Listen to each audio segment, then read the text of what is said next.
Hujan deras mengguyur Jakarta malam itu, seolah menggambarkan gejolak yang sedang terjadi dalam tubuh partai. Di sebuah ruang pertemuan tertutup di kantor pusat DPP PDIP, Megawati Soedarmadji duduk di ujung meja panjang, matanya menatap tajam ke layar televisi yang menampilkan berita utama. Gubernur Bayu Pratama kritik kebijakan DPP, minta otonomi lebih besar. Begitu bunyi headline yang berkedip di layar. Wajahnya mengeras, jemarinya mengepal di atas meja. Ia sudah terlalu sering menghadapi kritik, tapi kali ini terasa berbeda, seperti badai besar yang sedang menunggu saatnya menghancurkan fondasi partai yang ia bangun selama puluhan tahun. Di sisi lain kota, Bayu Pratama berdiri di depan jendela kantornya, menatap lampu-lampu Jakarta yang berpendar di tengah hujan. Di dalam kepalanya, kata-kata yang ia ucapkan siang tadi dalam wawancara televisi terus berputar. Kepala daerah harus diberikan kebebasan untuk menjalankan kebijakan tanpa intervensi pusat yang berlebihan. Ia tahu kalimat itu adalah deklarasi perang terhadap Megawati, tapi ia tidak peduli.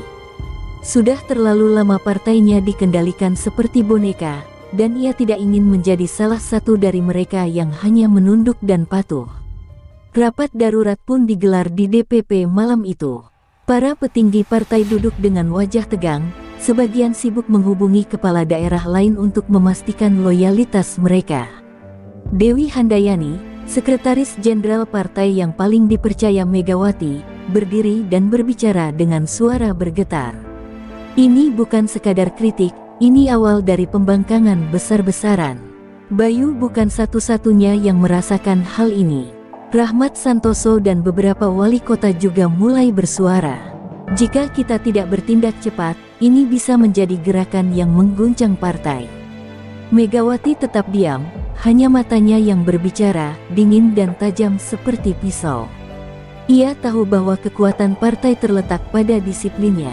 Bayu lupa siapa yang membesarkan namanya, gumamnya pelan, tapi cukup untuk membuat ruangan itu hening. Semua yang hadir tahu bahwa di balik ketenangannya, ada badai yang siap meledak kapan saja. Sementara itu, di sebuah restoran mewah di kawasan SCBD, Rahmat Santoso dan beberapa kepala daerah yang sudah muak dengan otoritas pusat mengadakan pertemuan rahasia. Di meja bundar, mereka membahas langkah selanjutnya. Megawati sudah terlalu lama berkuasa. Kita butuh perubahan, dan Bayu telah membuka pintu itu untuk kita, kata Rahmat dengan nada penuh keyakinan. Beberapa kepala daerah mengangguk, sementara yang lain masih ragu, takut akan konsekuensi jika berani menantang Megawati. Ketegangan semakin memuncak ketika video pernyataan Bayu menjadi viral di media sosial. Para pendukungnya bersorak, sementara loyalis Megawati membanjiri kolom komentar dengan ancaman dan kecaman. Mesin politik pun bergerak, telepon Bayu terus berdering, beberapa dari DPP mengancam, sementara yang lain secara diam-diam memberikan dukungan. Ia tahu bahwa setelah malam ini, tidak akan ada jalan kembali. Di kediamannya, Megawati akhirnya menghela napas panjang. Ia melirik foto mendiang ayahnya, seorang pemimpin besar yang mengajarkan keteguhan dalam menghadapi badai politik. Ia tahu bahwa besok adalah awal dari pertempuran panjang, dan satu hal yang pasti, tidak akan ada belas kasihan bagi mereka yang berani menentangnya. Malam itu, Jakarta tetap basah oleh hujan, tapi suasana politik jauh lebih panas daripada sebelumnya. Perang dingin dalam tubuh partai telah dimulai. Suasana di ruang rapat DPP PDIP malam itu terasa mencekam. Langit di luar masih kelabu setelah hujan deras mengguyur Jakarta, tapi badai politik yang berkecamuk di dalam partai jauh lebih ganas. Megawati Soedarmadji duduk di kursinya, diam dan penuh perhitungan. Di hadapannya, para petinggi partai berdebat sengit. Beberapa meminta agar Bayu Pratama dan kepala daerah pembangkang segera dijatuhkan sanksi, sementara yang lain memperingatkan bahwa tindakan keras hanya akan memperburuk situasi. Dewi Handayani, yang selalu setia mendampingi Megawati, berdiri dan menekan meja dengan kedua tangannya. Ketum, kita harus bertindak tegas. Jika kita biarkan, mereka akan semakin berani. Kita harus segera memberikan sanksi, atau partai ini akan kehilangan wibawa. Suaranya lantang, tapi ada ketakutan di balik nada bicaranya. Ia tahu, jika pemberontakan ini dibiarkan, partai yang selama ini kokoh bisa runtuh dari dalam. Namun, seorang politisi senior, Haris Wibowo, menggeleng sambil menghela napas. Jika kita pecat mereka begitu saja, kita bisa kehilangan banyak kepala daerah yang memiliki basis massa kuat. Bayu bukan politisi sembarangan. Dia punya dukungan rakyat, dan itu bisa menjadi bencana bagi kita di pemilu mendatang. Ia memandang Megawati dengan sorot mata penuh peringatan. Kita tidak bisa menggunakan strategi lama untuk menghadapi pemberontakan ini. Megawati akhirnya bersuara, suaranya rendah tapi penuh ketegasan. Kalau kita biarkan, kita kehilangan kendali. Kalau kita bertindak gegabah, kita justru mempercepat kehancuran. Jadi, apa pilihan kita? Matanya menyapu wajah-wajah di ruangan itu, mencari siapa yang benar-benar setia dan siapa yang hanya menunggu kesempatan untuk melompat dari kapal yang mungkin akan tenggelam. Sementara itu, di luar gedung DPP, puluhan wartawan berkumpul, menunggu hasil rapat darurat itu. Isu perpecahan PDIP menjadi berita utama di semua media. Beberapa kepala daerah yang setia pada Megawati mulai mengeluarkan pernyataan mendukung DPP, tapi di sisi lain, Bayu Pratama dan Rahmat Santoso semakin gencar menggalang dukungan. Media sosial meledak dengan spekulasi, apakah ini awal dari akhir dominasi Megawati? Di dalam ruangan, suasana semakin panas. Beberapa kader muda mulai berbisik satu sama lain, membicarakan kemungkinan perpecahan. Arief Nugroho, seorang politisi muda yang dikenal cerdas dan netral, akhirnya angkat bicara. Kita butuh strategi politik yang lebih halus. Jika kita bertindak terlalu keras, kita bisa menciptakan martir. Bayu bisa berubah dari pemberontak menjadi simbol perubahan, dan itu akan berbahaya bagi kita. Megawati menatapnya tajam. Ia tidak menyukai nada kompromi dalam suara Arief, tapi ia tahu bahwa anak muda itu berbicara berdasarkan logika, bukan emosi.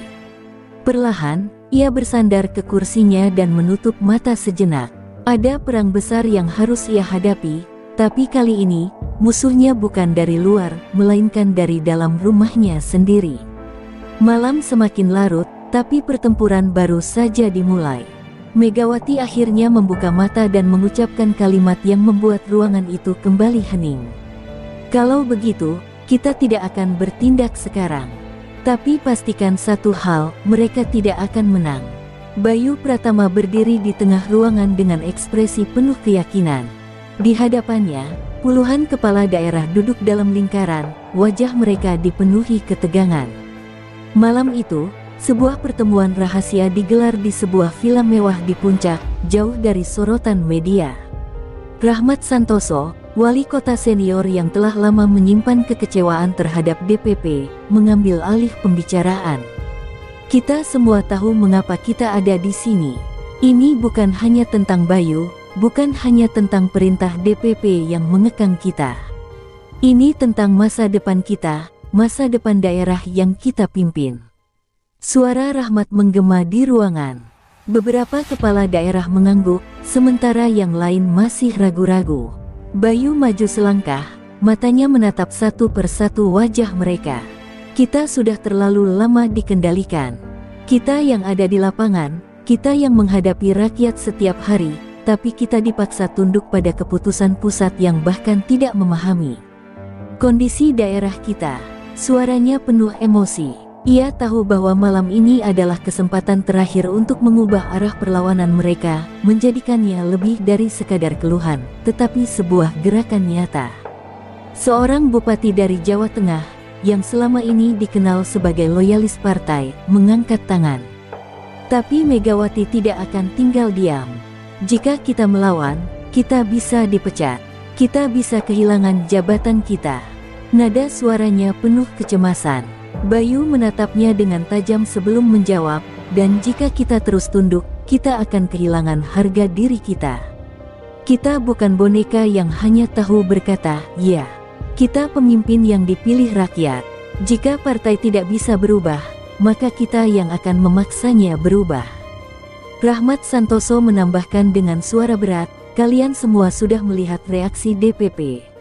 Mereka tidak langsung bertindak, itu tandanya mereka takut. Mereka tahu kita punya kekuatan. Jika kita bersatu, mereka tidak bisa menjatuhkan kita sekaligus.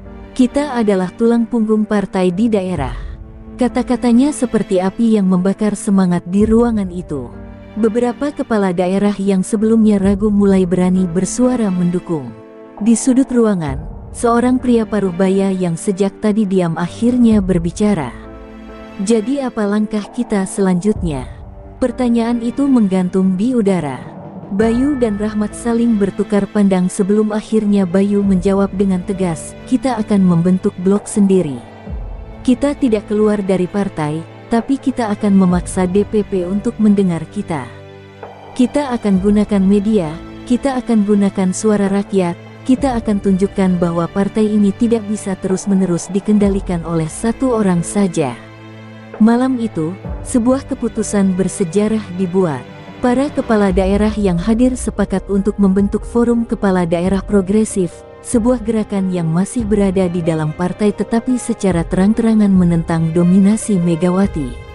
Mereka tahu risikonya besar, tetapi mereka juga tahu bahwa jika mereka tetap diam, mereka akan selamanya berada dalam bayang-bayang.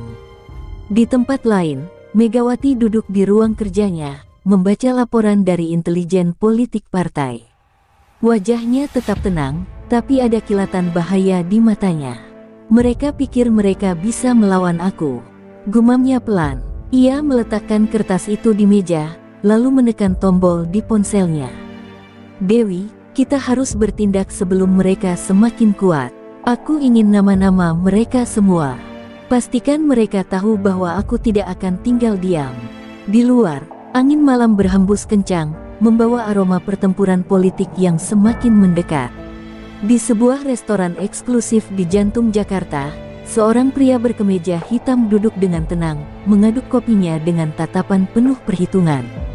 Anton Wijaya, pengusaha besar yang selama ini dikenal sebagai pemain di balik layar, sedang menunggu tamu istimewanya malam itu. Tak lama, Rahmat Santoso tiba, diikuti oleh Bayu Pratama. Keduanya berjalan masuk dengan wajah waspada, menyadari bahwa pertemuan ini bisa mengubah arah perjuangan mereka. Anton tersenyum tipis saat mereka duduk. Kalian membuat langkah yang sangat berani, katanya sambil meletakkan cangkir kopinya. Tapi berani saja tidak cukup. Jika ingin menang melawan Megawati, kalian butuh lebih dari sekadar kepala daerah yang marah. Kalian butuh uang, strategi, dan aliansi yang tepat. Nada suaranya datar, tapi di baliknya tersimpan kekuatan yang sulit ditolak. Bayu menyandarkan tubuhnya ke kursi, tatapannya tajam. Jadi, kau ingin mendanai gerakan kami? Tanyanya langsung ke inti pembicaraan. Anton tertawa kecil sebelum menjawab, aku tidak sekadar mendanai.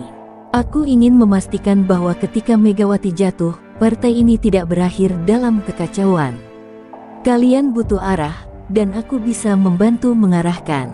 Rahmat menatap pria itu dengan curiga.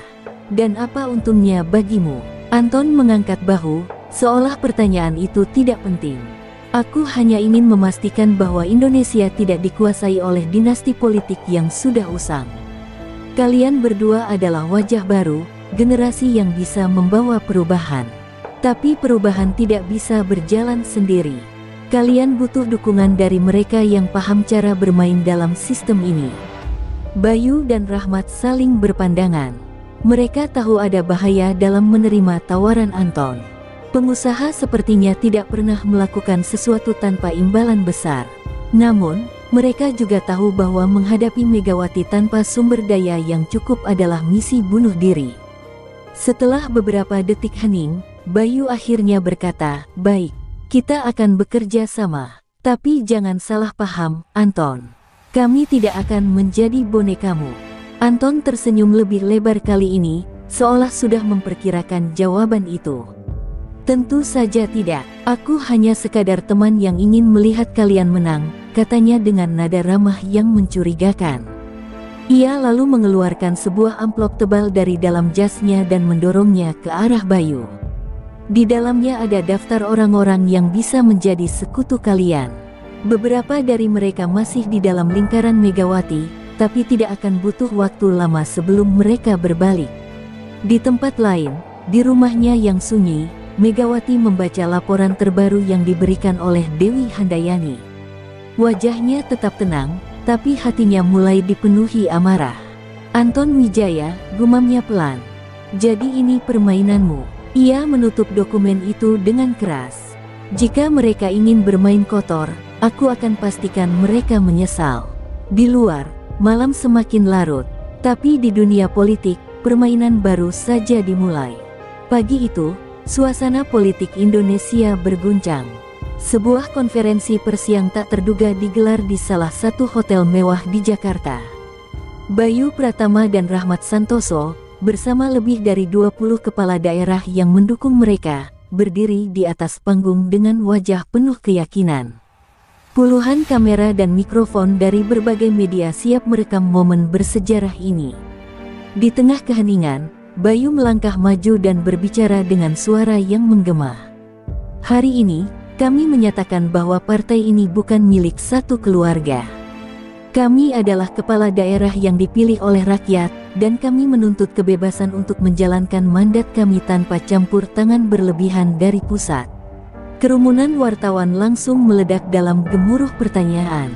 Megawati, yang sedang berada di kediamannya, menatap layar televisi dengan ekspresi tak terbaca. Di sampingnya, Dewi Handayani menggigit bibir, menunggu reaksi dari pemimpin tertinggi partai. Tapi Megawati tetap diam, matanya hanya fokus pada sosok Bayu di layar. "Mereka benar-benar berani," gumamnya, nadanya lebih mirip ancaman daripada pujian. Di atas panggung, Rahmat Santoso mengambil alih mikrofon. "Kami tidak keluar dari partai, tetapi kami menuntut perubahan. Jika DPP terus bersikeras menekan kepala daerah, maka kami tidak akan tinggal diam. Kami akan berjuang untuk memastikan suara daerah didengar." Seruan itu diikuti tepuk tangan dari beberapa hadirin. Sementara itu, di media sosial, tagar reformasi PDIP mulai menjadi trending topik, menandakan gelombang dukungan dari masyarakat yang mulai bosan dengan kepemimpinan otoriter dalam partai. Di belakang panggung, Bayu menerima pesan singkat di ponselnya. "Kami ada di pihakmu. Jangan takut." Pesan itu berasal dari seorang kader senior PDIP yang selama ini dikenal dekat dengan Megawati. Bayu tersenyum tipis, retakan dalam kekuasaan Megawati mulai terlihat, dan ia tahu perlawanan ini lebih dari sekadar gerakan spontan. Ini adalah awal dari revolusi dalam partai. Namun, di kantor pusat DPP, suasana sangat berbeda. Para petinggi partai berkumpul dalam kepanikan.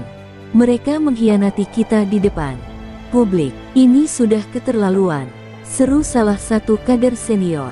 Dewi Handayani mencoba meredakan ketegangan, tetapi sulit menyangkal bahwa ini adalah krisis terbesar yang pernah mereka hadapi. Sementara yang lain berdebat, Megawati tetap tenang, menyesap tehnya perlahan. "Siapkan langkah balasan. Kita tidak bisa membiarkan mereka berpikir bahwa mereka bisa menang," katanya dingin. Di ruangan yang lebih kecil, beberapa loyalis Megawati mulai menyusun strategi hitam. "Jika mereka ingin bermain di media, kita bisa membongkar masa lalu mereka. Skandal, kasus lama, apapun yang bisa menjatuhkan mereka," ujar salah satu kader senior. "Mereka tahu bahwa politik bukan hanya soal gagasan, tapi juga perang informasi." Di tempat lain, Anton Wijaya duduk di kantornya, tersenyum puas saat menonton siaran ulang konferensi pers Bayu dan Rahmat. Ia mengangkat gelas anggurnya dan berbisik pada dirinya sendiri, permainan baru saja dimulai. Ia tahu, semakin besar perpecahan dalam PDIP, semakin besar peluangnya untuk ikut menentukan masa depan politik Indonesia. Di luar, langit Jakarta yang mendung seakan mencerminkan suasana hati bangsa. Perang dingin dalam PDIP telah berubah menjadi pertempuran terbuka, dan tidak ada jalan untuk mundur lagi. Di dalam ruang pertemuan tertutup di kantor DPP PDIP, Megawati duduk dengan ekspresi dingin. Para petinggi partai masih ribut membicarakan pengkhianatan Bayu Pratama dan Rahmat Santoso. Beberapa mengusulkan pemecatan, yang lain mendorong tindakan lebih keras. Namun, Megawati hanya menatap ke depan, membiarkan semua suara beradu sebelum akhirnya ia berbicara dengan nada pelan tapi tajam. Kalian panik seperti anak kecil. Ini bukan pertama kalinya partai diuji. Dan seperti sebelumnya, kita tidak akan kalah. Dewi Handayani mengangguk cepat, lalu memberikan laporan di tangannya. Kami sudah menyiapkan langkah-langkah untuk menghancurkan kredibilitas mereka. Beberapa media siap merilis laporan tentang dugaan korupsi di pemerintahan Bayu. Selain itu, Rahmat juga punya sejarah kontroversial yang bisa kita ungkit kembali. Mereka ingin bermain di media. Kita akan melawan dengan cara yang sama. Megawati tidak menjawab, hanya menatap layar televisi yang masih menampilkan siaran ulang konferensi pers para pembangkang. Sementara itu, di sebuah rumah pertemuan rahasia, Bayu, Rahmat, dan para kepala daerah pendukung mereka duduk mengelilingi meja besar. Rahmat terlihat gusar, membaca berita-berita miring tentang dirinya yang mulai bermunculan. Mereka bergerak cepat. Ini baru permulaan, gumamnya. Bayu mengepalkan tangan, wajahnya tegang. Kita harus lebih cepat dari mereka. Kita harus mengambil langkah besar sebelum mereka menghancurkan kita. Tiba-tiba, seorang staf masuk dengan ekspresi serius. Ada informasi baru. DPP sedang melobi beberapa kepala daerah agar kembali ke pihak mereka. Mereka menggunakan ancaman dan janji politik. Ruangan langsung riuh. Beberapa kepala daerah yang hadir mulai terlihat gelisah. Mereka sadar taruhannya semakin besar. Jika mereka kalah, bukan hanya karir politik mereka yang hancur, tapi mungkin juga kebebasan mereka. Di sisi lain, Megawati mulai memainkan kartu terakhirnya. Ia menghubungi beberapa tokoh senior partai yang selama ini diam. Aku membutuhkan kalian untuk memastikan partai tetap utuh, katanya dengan nada tegas. Beberapa dari mereka masih ragu, tapi mereka tahu bahwa melawan Megawati bukanlah pilihan yang mudah. Kita harus memukul mereka tepat di titik terlemah mereka, lanjutnya. Dan aku tahu persis di mana itu. Di malam yang sama, Rahmat menerima telepon misterius. Suaranya berat dan penuh ancaman. Jika kau terus melawan, kami akan membuatmu menyesal. Ini bukan hanya tentang politik, ini tentang hidup dan mati. Rahmat terdiam, keringat dingin mengalir di pelipisnya. Ia menutup telepon itu tanpa berkata apa-apa. Ketika ia menoleh ke arah Bayu, matanya penuh kecemasan. Mereka akan melakukan apa saja untuk menghentikan kita. Bayu tidak terkejut, ia sudah menduga ini akan terjadi. Tapi satu hal yang pasti, mereka tidak akan mundur sekarang. Kalau mereka ingin perang, maka kita akan melawannya sampai akhir, katanya dengan suara mantap. Di luar, Jakarta tetap terang benderang, tetapi di dalam lingkaran politik, bayangan kelam semakin pekat. Perang antara DPP dan para pembangkang telah berubah menjadi duel hidup dan mati, dan hanya satu pihak yang akan bertahan. Pagi itu, sebuah berita meledak seperti bom di dunia politik Indonesia. Seorang kepala daerah yang sebelumnya mendukung Bayu Pratama tiba-tiba menggelar konferensi pers dan menyatakan mundur dari gerakan perlawanan. Saya menyadari bahwa persatuan partai lebih penting daripada ambisi pribadi. Saya kembali ke garis perjuangan DPP, katanya dengan wajah tegang. Di belakangnya, beberapa kader senior PDIP tersenyum puas. Ini adalah pukulan pertama dari strategi Megawati. Di markas rahasia mereka, Bayu melempar surat kabar ke meja dengan wajah marah. Mereka mulai memecah kita satu persatu. Rahmat Santoso membaca berita itu dengan rahang mengatuk. Mereka tidak hanya menggunakan ancaman. Aku mendapat kabar bahwa beberapa kepala daerah mulai diiming-imingi proyek besar dan janji jabatan jika mereka meninggalkan kita. Suasana di ruangan itu menjadi semakin tegang. Beberapa kepala daerah yang hadir mulai menunjukkan tanda-tanda kebimbangan. Saat perdebatan memanas, pintu ruangan terbuka dan seorang staf tergesa-gesa masuk. Ada yang harus kalian lihat. Ia menyalakan layar besar di ruangan itu, menampilkan video yang baru saja viral di media sosial. Dalam video tersebut, Bayu Pratama tampak berbicara dengan seseorang yang diduga sebagai pengusaha hitam yang sedang dalam penyelidikan korupsi. Narasi di media langsung menyebutnya sebagai bukti keterlibatan Bayu dalam skandal politik kotor. Wajah Bayu memucat. "Ini fitnah," serunya marah.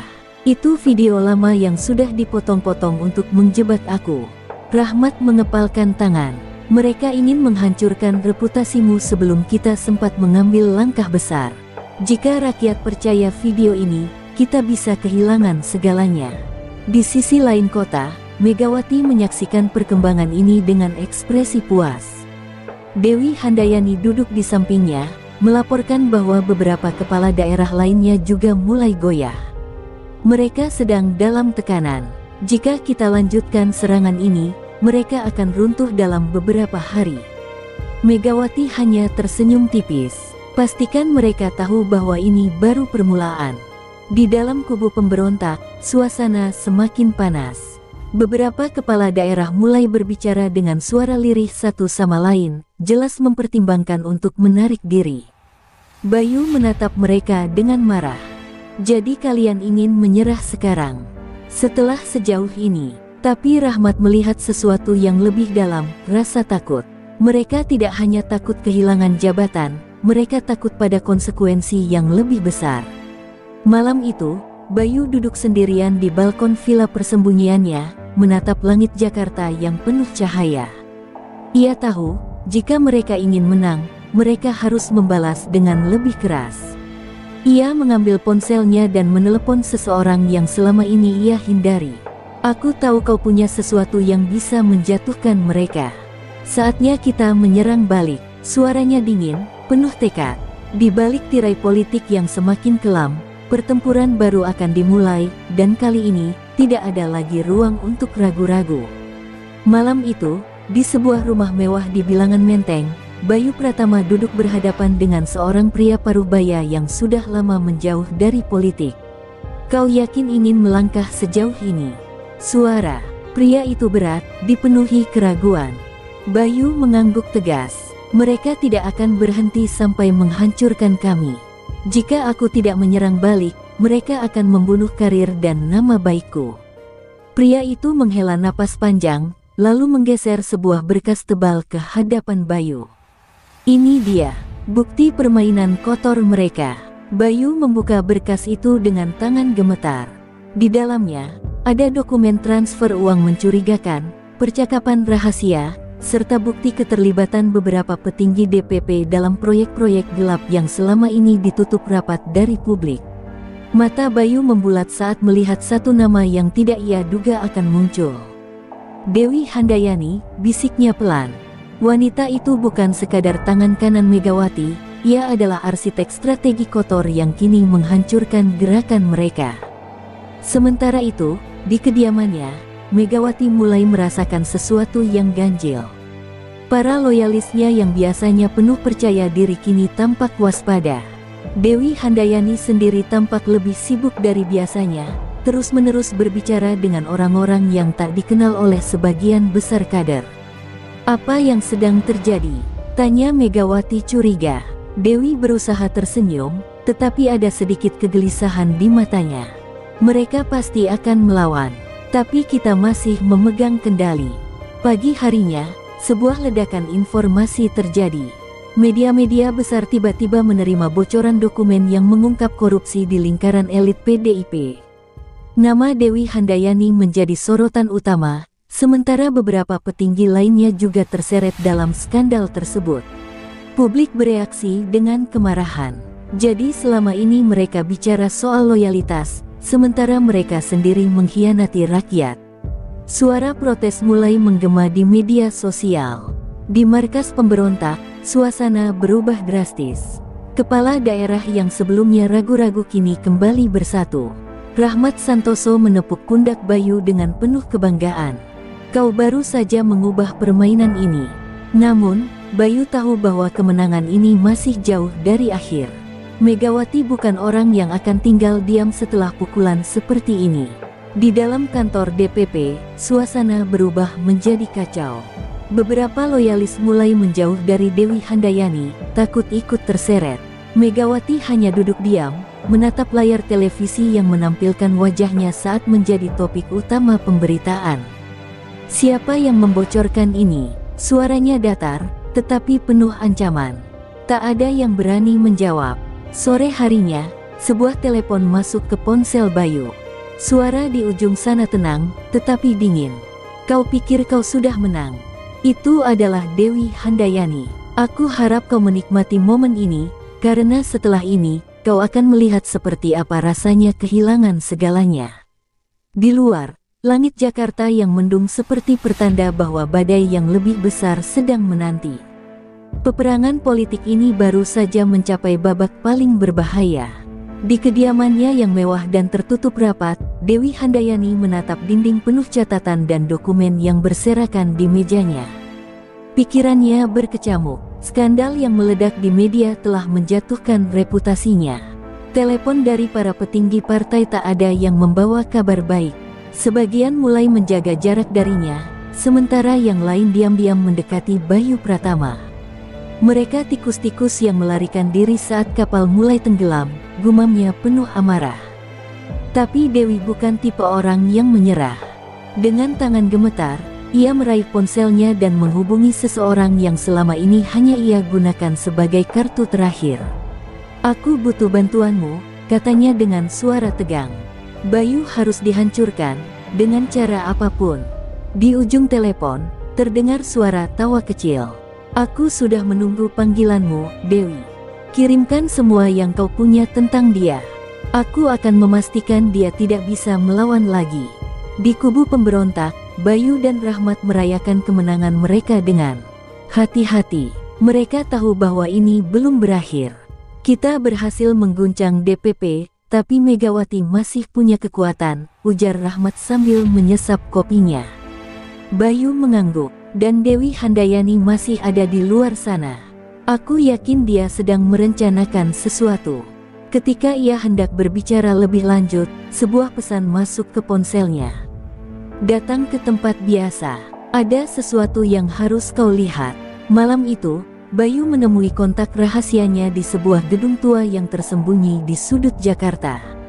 Lelaki yang memberinya dokumen sebelumnya kini membawa sesuatu yang lebih berbahaya, rekaman percakapan rahasia antara Dewi Handayani dan seorang pengusaha hitam yang menyebutkan nama Megawati secara langsung.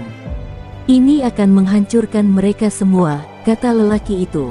Bayu mendengarkan rekaman itu dengan ekspresi serius. Jika ini bocor, bukan hanya Dewi yang jatuh, tapi seluruh kekuasaan Megawati. Di waktu yang hampir bersamaan, Dewi melancarkan serangan baliknya. Sebuah laporan muncul di media, menuduh Bayu terlibat dalam penggelapan dana kampanye ketika masih menjadi wali kota. Bukti-bukti dimanipulasi, saksi-saksi dimunculkan. Publik mulai berbalik arah, mempertanyakan integritas Bayu. "Mereka bermain kotor," desis Rahmat saat melihat berita itu. "Tapi kita juga punya senjata." Di kantor DPP, Megawati menerima laporan terbaru. Ia membaca semua dengan ekspresi yang tak bisa ditebak.